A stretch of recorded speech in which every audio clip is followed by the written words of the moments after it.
The first time I heard the forest sing, it wasn't a sound, it was a feeling. A low, haunting hum that seeped into my chest, tugging at something deep inside me. I froze mid-step, my hunting spear trembling in my grip. Beside me, Ebo's face went pale as he whispered, "Do you hear that?" It wasn't like the wind or bird song. It was a woman's voice, soft and sorrowful, echoing through the Mangwe forest. We weren't supposed to be there after dark. Everyone in the village knew the rule: never enter Mangwe forest at night. They said the spirits took over when the sun went down. But we were desperate. Earlier that day, Ebo and I had set out to hunt. The dry season had been cruel, leaving our village with empty storerooms and rumbling bellies. The forest was our only hope. "Just a quick hunt," I'd said, slinging my bow over my shoulder. "We'll be back before sundown." Ebo had hesitated at the edge of the forest, his spear tapping nervously against the ground. "You know what the elders say. The forest changes at night, Kojo." I laughed, shaking my head. "It's just old stories. Do you really think trees can trap people?" Ebo didn't answer, but his frown deepened. Still, he followed me in. The hunt had gone poorly. We tracked an antelope for hours, only to lose its trail. By the time we realized how late it was, the sun was already dipping below the horizon. "We need to head back," Ebo said, glancing nervously at the darkening sky. "Not yet," I replied, spotting fresh hoofprints in the dirt. "It's close. If we turn back now, we'll have nothing to show for today." Ebo sighed, but didn't argue. We followed the trail deeper into the forest, our footsteps crunching softly on the dry leaves. And then, as the last light faded, we heard it. The humming was faint at first, like someone humming a lullaby far away.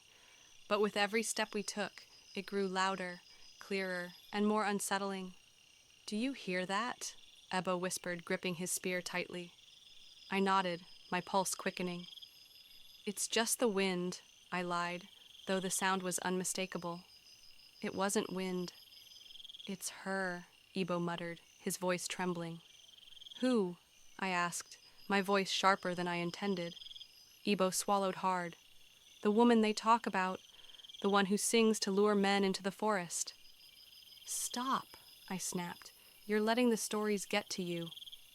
But deep down, I couldn't shake the feeling that he might be right.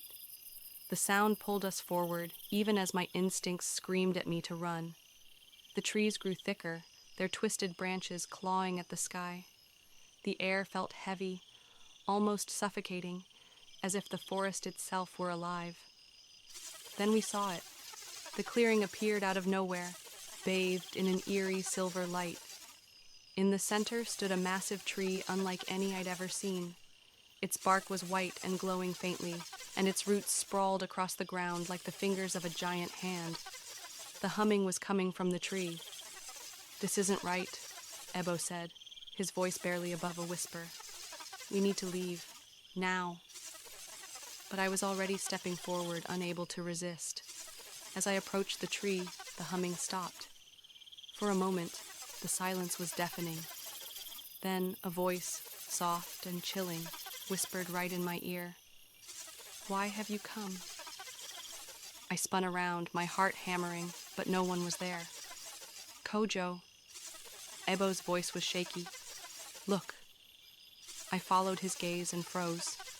The ground around us was covered in footprints, massive, clawed prints that hadn't been there before. They circled us, closing in like a trap. "We have to go," Ebo said, backing away.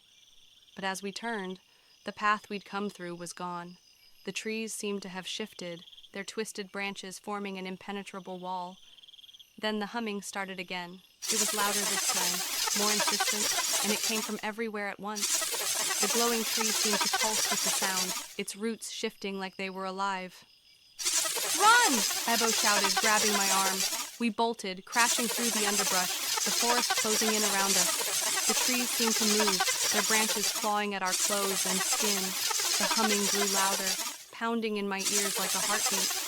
At one point, Ebo tripped, and I had to drag him to his feet. "Come on!" I yelled, panic choking my voice. "I can't!" he gasped, clutching his ankle. The humming turned into a low, guttural wail, and I knew we didn't have time.